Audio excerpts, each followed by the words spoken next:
nome de Jesus, queremos consagrar a Ti esse momento em que Tua palavra vai ser ministrada, Senhor.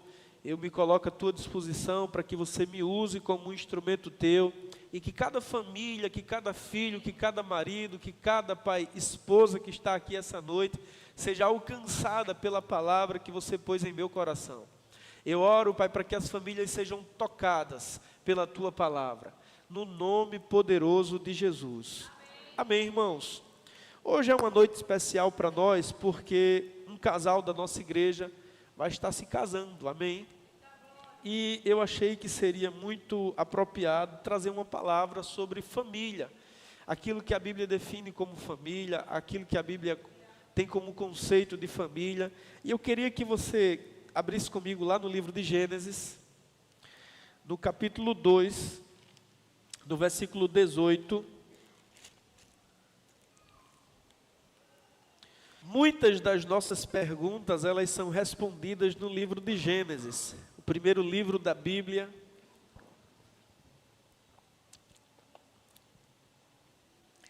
Gênesis, capítulo 2, versículo 18, que diz assim: Então o Senhor Deus declarou: Não é bom que o homem esteja só. Farei para ele alguém que o auxilie e lhe corresponda.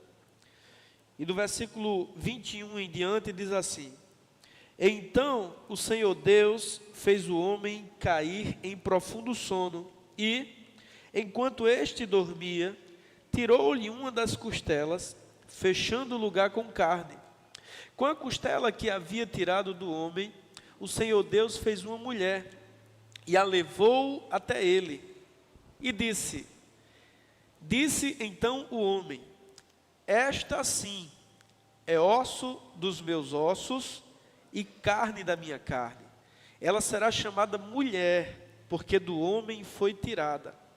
Por essa razão, o homem deixará pai e mãe e se unirá à sua mulher, e eles se tornarão uma só carne. O homem e a mulher viviam nus e não sentiam vergonha. Amém, irmãos? Recentemente eu compartilhei no meu Instagram, nos stories, um vídeo que eu achei muito interessante. Um americano bilionário, e a pessoa que estava entrevistando ele perguntou assim: qual é a sua definição de riqueza? E veja que ele era um homem que era bilionário. Ele não era milionário, ele era bilionário. E ele disse assim: o que eu defino como riqueza é você ter uma família, ter uma esposa, ter filhos, ter netos, ter pessoas por quem você daria a sua vida. E sabe, irmãos, a gente, quando vê uma declaração dessa vindo de um homem que, aos olhos naturais, tem tudo, né? Tem tudo. Alguém que é bilionário, naturalmente falando, tem acesso aos melhores hotéis, aos melhores carros, às melhores casas, às melhores roupas, às melhores comidas, aos lugares mais luxuosos. E quando foi perguntado qual era a definição de riqueza para ele, ele disse: a família. Os filhos, os netos, você poder cheirar os seus netos, poder abraçar os seus filhos. E no mundo em que estamos vivendo, as pessoas têm relativizado o conceito de família. Mas quando nos voltamos para a Bíblia, quando nos voltamos para a palavra de Deus, a palavra de Deus, ela deixa muito clara, irmãos, o que é a família, por quem ela é constituída. Amém? E eu quero te falar que nós não devemos nos escandalizar com o sistema do mundo que tem tentado inverter a verdade, mudar os conceitos, porque isso já aconteceu no passado.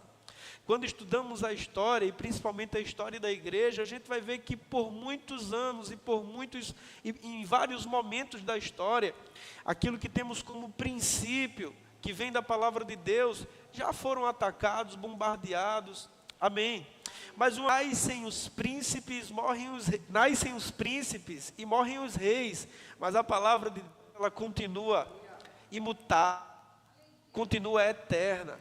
Vai passar presidente, vai passar governo, vai passar sistema, vai passar gerações, mas a palavra de Deus, ela continua imutável, inquebrável. Amém? Muitos tentaram de todas as formas eliminar esses escritos, mas a Bíblia diz que passarão céus e terra, e a palavra de Deus jamais passará. E aqui nesses primeiros versículos do livro de Gênesis, a gente percebe que a família, ela necessariamente, ela vai ser um sucesso, porque é uma criação de Deus. Foi Deus quem olhou Adão plantado, a Bíblia diz que Deus plantou um jardim no Éden, Ele plantou um jardim na sua presença, pôs o homem lá, e quando Deus viu aquele homem lá, comendo livremente de todo o jardim, dominando sobre os animais, terás domínio sobre os peixes do mar, sobre as aves dos céus, sobre os animais que se rastejam. Adão estava lá na presença de Deus, no jardim, tinha tudo que precisava, mas Deus olhou para ele e disse, não é bom que o homem esteja só. Eu farei para ele uma auxiliadora que lhe corresponda, que lhe seja idônea. Amém. Então, foi Deus quem idealizou, foi Deus quem criou a família, o casamento.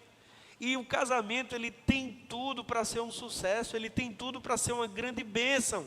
Na verdade, Provérbios 18, no versículo 22, o grande rei Salomão, ele diz assim, quem encontra uma esposa, encontra algo excelente. Recebeu uma bênção do Senhor. Eu lembro que quando eu era solteiro e namorava com a Açucena, eu trabalhava numa clínica de hemodiálise e na hora do intervalo nós íamos para a copa e cada um pegava a sua refeição que havia levado e ficávamos naquela grande mesa comendo. E sempre que surgia alguma conversa sobre casamento, sobre relacionamento, era só conversas negativas. Os homens que eram casados se lamentavam por ser casados, e as mulheres que eram casadas se praguejavam por serem casadas. E eu, diante daquela realidade, né, eu já era crente, já havia feito rema, já tinha tido uma matéria chamada família cristã. Eu convivia com casais na igreja que aparentemente tinham uma vida boa. E eu ficava de um lado, eu dizia, meu Deus, na igreja eu tenho referência de casais que vivem bem. Mas aqui todo mundo fala contra o casamento. E sabe, e eu confesso a vocês que de alguma forma ficou um receio impregnado em mim, daquelas conversas que eu, por muitas vezes, ouvi negativamente sobre o casamento. Mas uma vez que casei, e hoje eu posso testemunhar, vai fazer 9 anos que eu e a Açucena somos casados. Casamento é algo maravilhoso, irmãos. Na verdade, eu não lembro mais como era a minha vida sem a Açucena. Amém? E depois que Samuel nasceu, agora é que eu não lembro mais como era a nossa vida sem Samuel. Hoje mesmo ele me acordou, batendo na porta, até o cochilo da tarde ele me acordou também. Então, a família é o nosso maior patrimônio.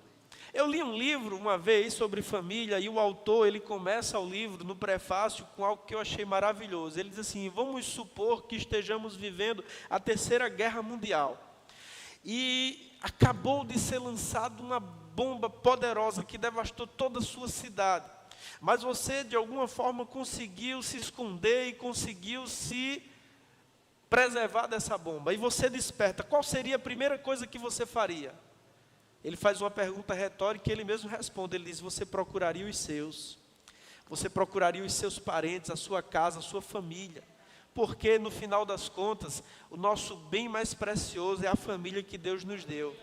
E todo mundo aqui vem de uma família. Ou você é filho, ou você é pai, ou você é cônjuge, ou você é marido, esposa. Amém. A família é algo sagrado, é algo divino. Das duas instituições criadas por Deus, a primeira, aquela que tem primazia, é a família.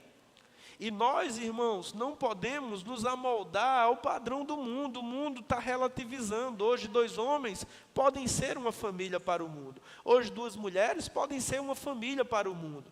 Mas não é assim que Deus ensina. A família, ela é constituída por o homem, a mulher e a sua prole, e os seus filhos, amém?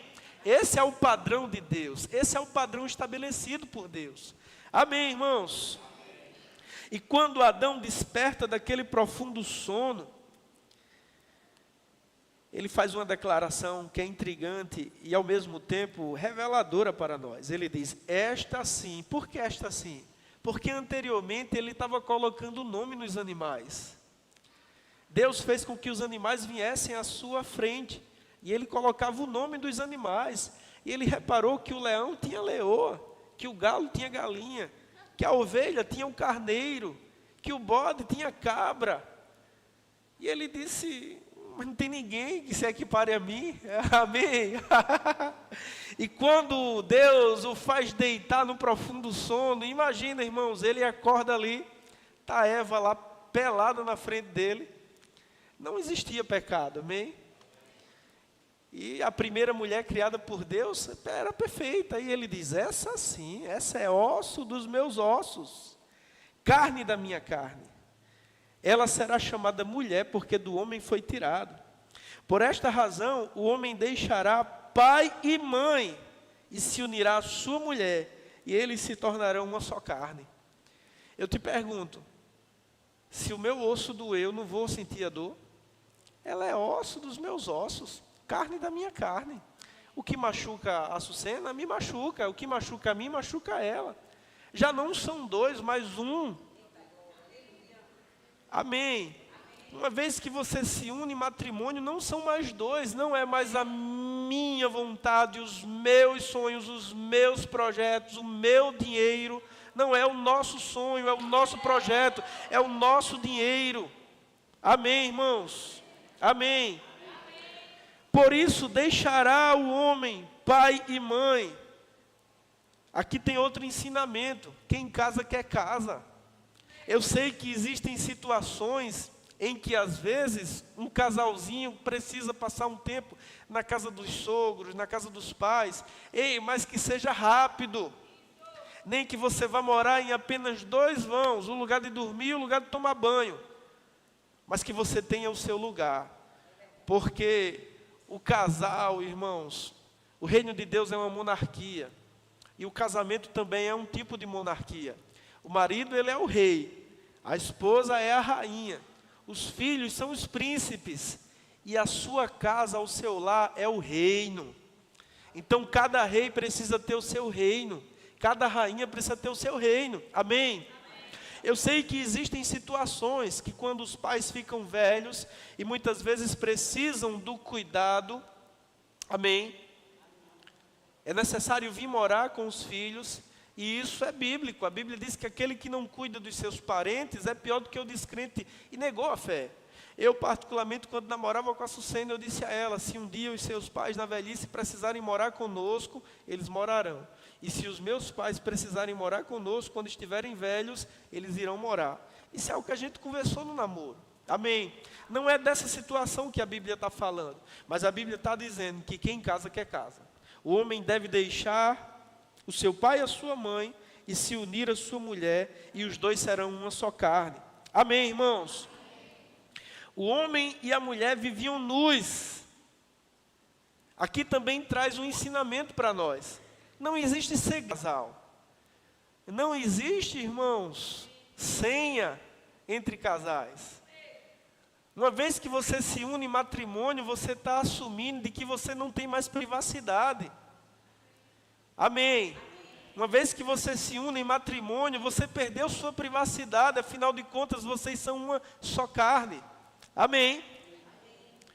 Eu queria que você abrisse lá em Efésios, no capítulo 5.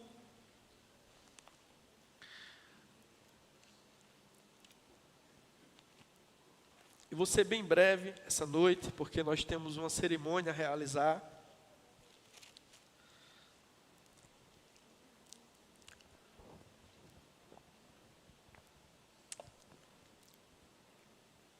Efésios capítulo 5. Versículo 22. A minha Bíblia, ela traz como título dessa passagem bíblica, deveres conjugais. E diz assim: mulheres, sujeitem-se cada uma a seu marido, como ao Senhor, pois o marido é o cabeça da mulher, como também Cristo é o cabeça da igreja, que é o seu corpo, do qual ele é Salvador. Assim como a igreja está sujeita a Cristo, também as mulheres estejam sujeitas em tudo aos seus maridos. Maridos, ame cada um a sua mulher, assim como Cristo amou a igreja e entregou-se por ela, para santificá-la, tendo-a purificado pelo lavar da água mediante a palavra. Sabe, irmãos, a Bíblia traz instruções claras para que a gente tenha um casamento de sucesso. A mulher deve se sujeitar ao seu marido como aquele que é o governante, como aquele que é o cabeça do lar. E o marido deve amar a sua esposa com o mesmo tipo de amor que Cristo amou a igreja e se entregou por ela. Não é uma vergonha para uma mulher, irmãos, estar sob a liderança do seu marido. Na verdade, é segurança para ela. As mulheres que no casamento usurpam o lugar do marido como cabeça da casa, pode observar, elas terão problemas emocionais. Porque não há sobre elas a graça de Deus para conduzir a família. A graça de Deus está sobre os ombros do homem para que ele conduza a sua família. O governo deve estar sobre o homem, Deus o estabeleceu como cabeça. Mas o sistema diabólico, o sistema maligno que rege esse mundo desde a queda de Adão, quer inverter os valores de Deus. Então o movimento feminista diz que não, que a mulher é independente e que não depende de nada do marido. E sabe o que tem acontecido? Mulheres na casa dos 40 anos, solteiras, depressivas, porque buscaram ser livres, independentes. Eu não dependo de homem. Amém. Não é vergonhoso para uma mulher, irmãos, que decide junto com o seu marido não trabalhar fora, mas cuidar dos seus filhos e da sua casa. Essa é verdadeiramente uma bênção, quando o casal tem condições de que a mulher fique em casa, trabalhando no lar, cuidando dos seus filhos. Isso não é uma vergonha, na verdade isso é uma dádiva. O problema é que o custo de vida se elevou, e muitas vezes os dois precisam trabalhar. Mas quando Deus dá essa bênção da mulher ter o direito de poder ficar em casa, isso é uma dádiva e não uma vergonha. Amém. Não se sinta fracassada se esse é o seu caso. Sinta-se privilegiada. Amém, irmãos. Porque o sistema diz que não, que a mulher não precisa ficar em casa trabalhando para o marido. Mas o sistema quer que a mulher vá para o mundo trabalhar para um patrão. Vamos ficar com o que a palavra de Deus diz, amém? E quando a Bíblia fala que a mulher deve se sujeitar ao seu marido, não é que ela vai ser uma escrava do marido. Amém, irmãos? Não, irmãos, a Bíblia está falando aqui sobre amor. Sobre ela honrar o seu marido, sobre ela se sujeitar ao governo do seu marido. Ah, pastor, mas e se esse marido não for crente, for um homem ímpio, for um homem mau? Ore para que ele tenha um encontro com Jesus. E se sujeite a ele em tudo aquilo que não vai de encontro à palavra. Mas se alguma coisa for de encontro à palavra, se sujeite primeiro a Cristo. Amém, irmãos? Amém. E o marido, ame cada um a sua mulher, assim como Cristo amou a igreja e entregou-se por ela, para santificá-la, tendo-a purificado pelo lavar de água mediante a palavra. Então o marido, irmãos, ele tem mesmo que se entregar pela sua família, pela sua esposa. Amém. Há uma realização no espírito do homem por ser o provedor do seu lar. O homem, ele sente um bem-estar interior quando ele chega com a provisão para sua casa, para sua esposa, para os seus filhos, porque Deus o colocou mesmo como aquele que provê, protege, cuida. Amém. Então esse é o padrão bíblico. Abra comigo lá em 1 Coríntios, capítulo 7, versículo 28. 1 Coríntios, capítulo 7, versículo 28.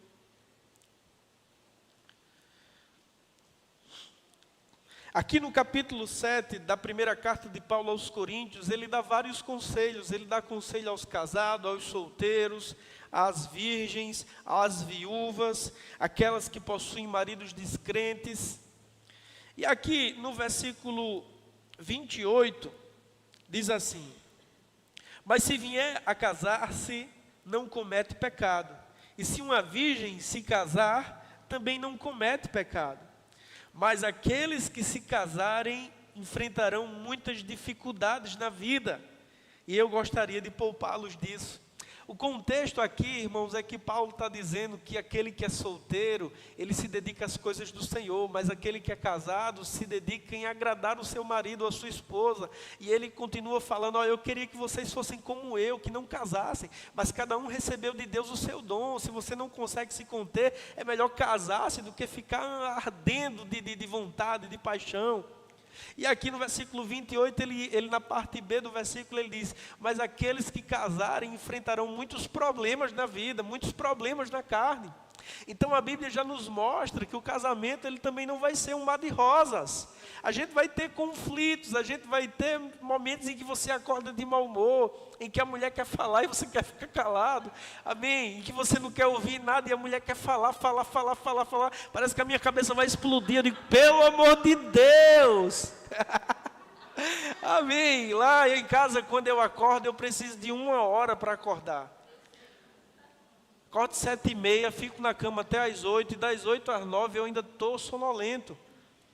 A Sucena não, irmãos, de 6h20 o celular dela toca, aí ela bota um soneca de mais 10 minutos, aí mais 10 minutos, e aquilo fica tum na minha cabeça, e ela acorda, fala, liga a luz, abre a guarda-roupa,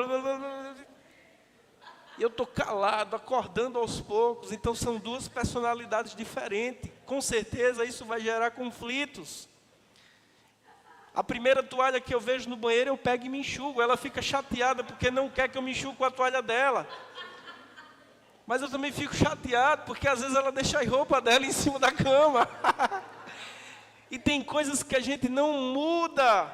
É da personalidade da pessoa. Eu confesso a vocês que eu já tentei usar só a minha toalha, mas às vezes na correria ali a gente pega a primeira que encontra. E às vezes eu até me esqueço qual é a minha. Amém? Então tem coisas que a gente não vai mudar. É por isso que o momento do namoro, da paquera, alguns dizem assim: não, mas não existe namoro na Bíblia.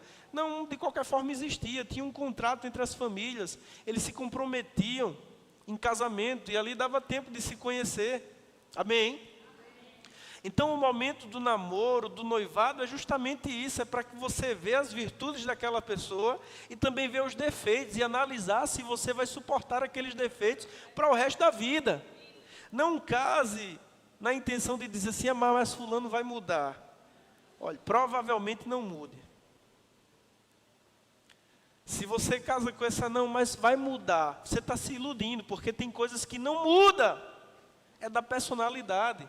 Eu não estou falando sobre fraquezas de caráter. As fraquezas de caráter a gente tem que tratar, amadurecer, abandonar o pecado, mas tem coisas que é da personalidade da pessoa. Amém, irmãos? E que não vai mudar, é a essência dessa pessoa. Então você vai ter que se acostumar. Ou vai viver irritado para o resto da vida. Ou chegará a um ponto que não vai aguentar mais e vai chutar o pau da barraca. Mas, segundo a Bíblia, o casamento é para sempre. Amém, irmãos? Eu queria rapidamente, porque a gente tem pouco tempo, falar 5 verdades sobre o casamento. Abra comigo aí em Mateus, no capítulo 19.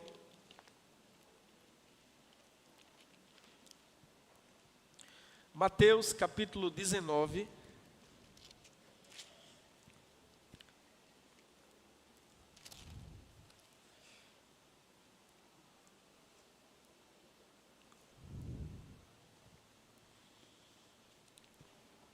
A partir do versículo 3.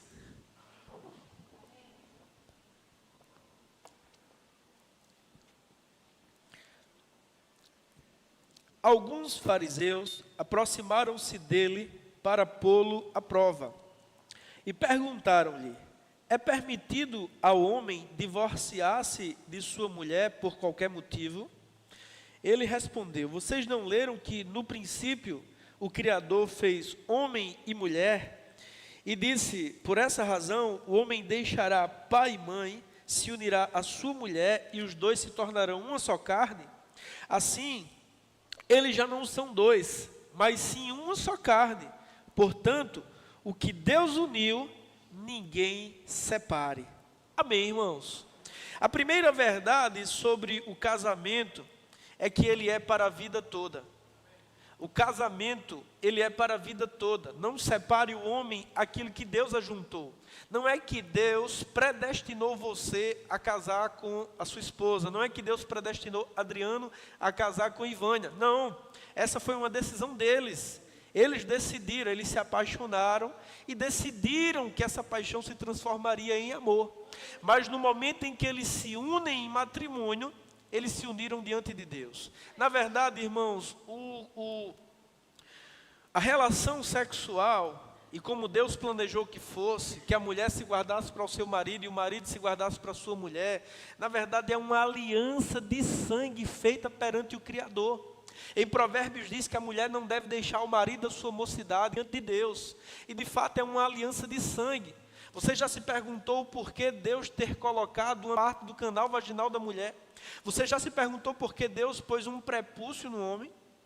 Que na primeira relação sexual eles são modificados. Na maioria das mulheres há derramamento de sangue, em alguns homens também há um derramamento de sangue. É uma aliança de sangue feita perante o Senhor. É por isso que não deve ser quebrado, uma vez que eles se unem ali, amém, estão fazendo uma aliança diante de Deus. É por isso a importância de nós ensinarmos mesmo, sabe, irmãos, Samuel é homem, meu filho, mas eu e a Sucena temos declarado que ele só vai ter uma namorada que vai ser a esposa dele, porque é assim que a Bíblia ensina, irmãos. E se nós seguíssemos a palavra de Deus, nós nos privaríamos de muitas dores, de muitos problemas, amém. Certamente um homem e uma mulher que se guardaram até o casamento, certamente eles vivem mais plenamente a sua vida sexual, a sua vida conjugal, amém. Mas também não se sinta condenado se você está aqui e você está num segundo casamento. No tempo da ignorância, quando não se conhecia a palavra de Deus, nós não sabíamos dos retos ensinamentos de Deus. Mas uma vez que você aprende a palavra, você deve caminhar na luz que você já tem. Amém. Paulo disse: se você chegou para o Senhor casado, não procure se separar. Amém. O problema é que hoje as coisas estão sendo feitas para serem trocadas rapidamente. Você compra um móvel para sua casa, ele não dura mais gerações e gerações. Como eram na casa dos nossos avós, chegávamos na casa dos nossos avós, tinha madeira de lei, coisas de ferro fundido, que passou do avô para o bisavô, para o neto. Hoje não, você compra um guarda-roupa, com 5 anos ele está acabado, e deve ser substituído. Mas esse espírito, irmãos, leviano, não deve passar para os conceitos espirituais. Se o casamento está quebrado, você não pode simplesmente trocá-lo, você deve consertá-lo, você deve restaurá-lo. Por quê? Porque o casamento é para sempre. É por isso que não é uma decisão que se toma na mesa de um bar, numa sexta-feira à noite. E aí, vamos morar junto? Não. É uma decisão eterna, que deve ser tomada, direcionada por Deus, para que você não sofra e até não perca a sua salvação. Porque Jesus disse que qualquer que deixar a sua esposa, exceto por imoralidade sexual, comete adultério. Amém, irmãos? Agora, se você, quando não conhecia a Cristo, se separou, o sangue de Cristo te purifica de todo o pecado. Se tiver como você restaurar o teu casamento, lute por ele. Mas se você já tiver num segundo casamento, amém, irmãos? Não deixa o diabo trazer condenação para você. A segunda verdade sobre o casamento, eu não vou abrir por conta do tempo, mas lá em Cânticos, capítulo 8, versículo 7, se a mídia puder pôr aqui, diz assim: nem muitas águas conseguem apagar o amor. A segunda verdade, irmãos, sobre o casamento é que a paixão ela passa, mas o amor ele dura. A paixão é uma coisa louca, né? Eu lembro quando eu estava apaixonado por Açucena. Nós não tínhamos muito dinheiro naquele tempo. E tinha um espetinho na frente da casa dela, que era R$ 1. Espetinho de gato mesmo. Mas sabe, irmãos, era a melhor refeição, porque eu estava com a minha amada, apaixonado. Os olhos brilham, você perde a fome, você fica no celular, desliga tudo, não, desliga tudo, desliga tudo, não, desliga tudo. Você está apaixonado, tudo fica bonito, os olhos brilham, até o sono passa, a vontade de comer também passa. Mas a paixão passa. A paixão passa. Pode ser a mulher mais bonita do mundo, você vai enjoar. Pode ser o homem mais bonito, mais formoso, ter o corpo mais definido, vai enjoar. A paixão passa, mas o amor dura. Amém. E o amor, irmãos, ele é uma escolha. É por isso que a Bíblia Almeida traduz como caridade, porque o amor bíblico ou o amor ágape é mais uma ação do que um sentimento. Os sentimentos, eles são oscilantes, enganosos. Um dia você acorda feliz, outro dia você acorda triste. Um dia você acorda se sentindo bonita, um dia você se acorda se sentindo feia. Não viva pelos sentimentos. Mas o amor do tipo de Deus, ele é uma decisão. É um compromisso assumido. Amém. Eu assumi um compromisso com essa mulher perante Deus. E é até que a morte nos separe. Eu não quero morrer, nem quero que ela morra. Então vamos se aguentar, se amar, amém? No nome de Jesus. A terceira verdade sobre o casamento. Casamento vive de amor e respeito. Irmãos, eu já vi um embaixo da ponte. E a falta de dinheiro não destruiu aquele casamento. Mas a falta de respeito, ela destrói qualquer casamento. Amém. Pode faltar tudo, mas se faltar o respeito, se faltar amor, então não perca o respeito no seu casamento. Efésios diz, portanto, cada um de vocês também ame a sua mulher como a si mesmo. E a mulher trate o marido com todo respeito. Efésios 5:33. Então a mulher deve tratar o marido com respeito, não falte com respeito para com o seu marido. E a mulher também não falte, o homem também não falte com respeito com a sua mulher. Irmãos, às vezes a mulher fala do marido como se estivesse falando de um inimigo. E a mulher expõe todos os defeitos do seu marido. Ora, você está falando de você mesmo. Ele é a tua carne, ele é osso dos teus ossos. Amém. Então, guarde a sua língua de falar do seu marido, de falar da sua esposa. Amém, irmãos? Eu não estou falando aqui sobre pedir conselhos. Às vezes a gente tem um casal mais experiente, mais sábio. Você está passando um conflito na sua casa, no seu casamento, e você vai buscar desabafar para tomar um conselho. Mas não fale da sua intimidade, da sua vida, do seu casamento, da sua família, para as pessoas, irmãos.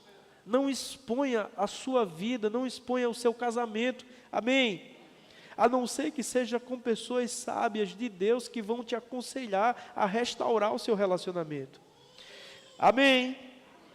A quarta, amigo, lá em Malaquias, capítulo 2, versículo 15, Malaquias 2,15,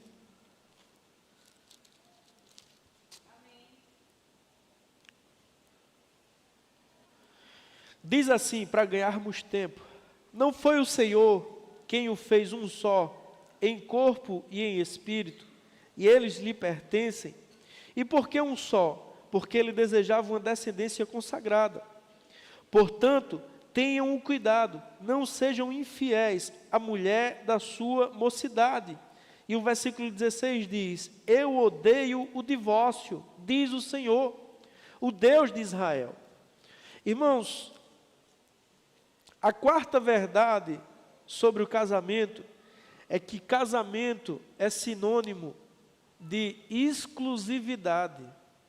Uma vez que você decidiu casar-se, ou uma vez que você decidiu entrar num relacionamento com outra pessoa, seja de namoro, noivado ou casamento, você está assumindo um compromisso público de que você vai ser exclusivo daquela pessoa e que aquela pessoa vai ser exclusiva sua. Eu sei que o mundo já tem o conceito de relacionamentos abertos, mas o mundo, irmãos, está pela porta larga, que vai para o inferno. Nós somos o povo que se esconde na arca, nós somos aqueles que andamos com Deus e que já não serão achados, porque Deus o tomará para si. Nós não nos amoldamos ao padrão deste mundo. Possa ser que na geração do meu filho, todos os conceitos que conhecemos da palavra tenham sido invertidos pelo mundo, mas nós somos um povo que não se dobra. Amém? Não importa o que a mídia esteja falando, não importa o que as músicas estejam tocando, não importa, irmãos, nós temos uma regra de fé e prática. É a palavra de Deus, e casamento é sinônimo de exclusividade. Você não pode ter duas mulheres, você não pode ter dois maridos, ou ter o teu marido se relacionar com outra pessoa. Não, uma vez que você decidiu unir-se em casamento, você é exclusivo do teu marido, e você é exclusivo da sua esposa. Esse é o padrão de Deus. Amém. Amém. Glória a Deus. Provérbios, no capítulo 5, eu não vou abrir lá, mas fala sobre a mulher adúltera e sobre o homem que se envereda pelo caminho dela. E a Bíblia diz que a casa da mulher adúltera está sobre a sepultura. E o homem que envereda por esse caminho é como um boi levado ao matadouro. É claro que a Bíblia está falando ali sobre um espírito sedutor que leva os homens e as mulheres a adulterarem. Mas lendo o livro de Provérbios, irmãos, nós iremos ver no capítulo 8, por exemplo, ele dizendo assim: por que deixar que outros usufruam do trabalho de tuas mãos? Beba da sua própria cisterna, que os seios da tua mulher te fartem de prazer. Quando lemos o texto por completo, a gente percebe que uma das maldições que acompanha o homem adúltero é a perda dos seus bens. Por que deixar que outros usufruam do trabalho de tuas mãos? E você pode observar de uma forma empírica. Os homens que começam a adulterar, entra um espírito devorador na vida dele. Ele começa a perder bens, quebrar, ter prejuízo. E se não se arrependerem, terminam na ruína. Amém.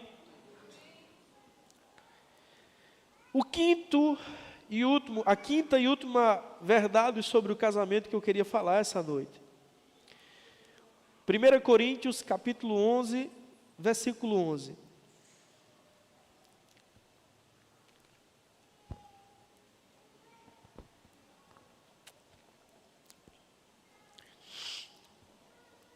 No Senhor, todavia, a mulher não é independente do homem, nem o homem independente da mulher. A quinta verdade sobre o casamento é que o casamento é um trabalho em equipe. Amém, irmãos? É um trabalho em equipe. Amém. A sua esposa é a tua sócia, é a tua cúmplice, é a tua parceira. O teu marido, ele é o teu cúmplice, é o teu sócio, o teu parceiro. Nós não somos inimigos, irmãos. Tem casais que parece que são inimigos, um acusando o outro, um apontando o dedo para o outro. Ei, uma casa dividida não subsistirá. Quem falou isso foi Jesus. Uma casa, quando está dividida, ela não subsiste. A sua ruína é certa, é questão de tempo. Mas o oposto também é verdadeiro. Quando há unidade, não existem impossibilidades. Alguém já disse que a oração mais poderosa é quando um casal as mãos e ora em concordância, apresentando a Deus os seus sonhos. Amém. Quando um marido e uma mulher se unem ali em fé diante de Deus e contam os seus sonhos para Deus e chamam à existência aquilo que estão crendo, é um trabalho em equipe. Você deve se realizar com a realização do teu cônjuge e vice-versa. Amém, irmãos? Glória a Deus. Eu queria chamar o louvor ali em cima. Aleluia. Quantos aqui são casados? Quem ama essa vida de casado?